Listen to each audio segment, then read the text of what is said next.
আমার এক দূর সম্পর্কের আত্মীয় বাড়িতে দোয়ার অনুষ্ঠান চলতেছে। অনিচ্ছা সত্ত্বেও আমি সেখানে উপস্থিত হতে বাধ্য হই। দোয়ার অনুষ্ঠানে গিয়ে দেখি মাওলানা সাহেব আমার সেই আত্মীয়র 14 গোষ্ঠীকে জান্নাত পাইয়ে দিতেছেন। একটা সময় তিনি দোয়া করতেছেন আমার ওই আত্মীয়র ব্যবসা বাণিজ্য যেন অনেক বরকত হয়। তখন আমি মনে মনে বললাম, হে আল্লাহ, এই মোল্লা তার বকশিসের 2টা পয়সা বেশি পাওয়ার জন্য এই বদমাস লোকটার ব্যবসার উন্নতি কামনা করতেছে।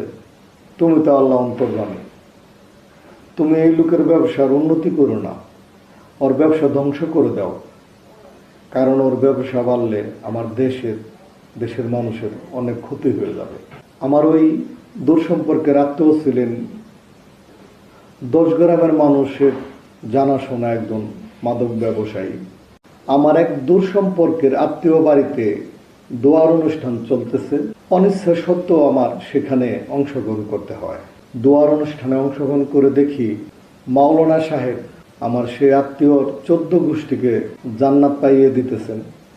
একটা সময় তিনি দোয়া করতেছেন আমার সেই আত্মীয়র ব্যবসা বাণিজ্য রুজি রোজগার যেন আল্লাহ অনেক গুণ বাড়িয়ে দেয়। তখন আমি মনে মনে বললাম, হে আল্লাহ, এই মোল্লা বকশিসের 2টা পয়সা বেশি পাওয়ার জন্য এই ব্যক্তির ব্যবসা বাড়িয়ে দেওয়ার জন্য তোমার কাছে দোয়া করতেছে।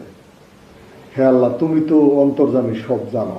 এই লোকের ব্যবসা বাড়লে আমার দেশ এবং দেশের মানুষের অনেক ক্ষতি হয়ে যাবে। তুমি এই বদমাস লোকটার ব্যবসা রুজি রোজগার ধ্বংস করে দাও। আমার এই আত্মীয় একজন মাদক ব্যবসায়ী, এটা 10 গ্রামের মানুষ জানে, এমনকি ওই মোল্লাও জানে।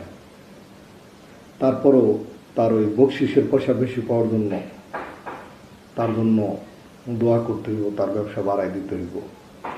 এটা তাদের সহজাত স্বভাব। সকলে ভালো থাকবেন, সকলের শুভ বুদ্ধি হোক।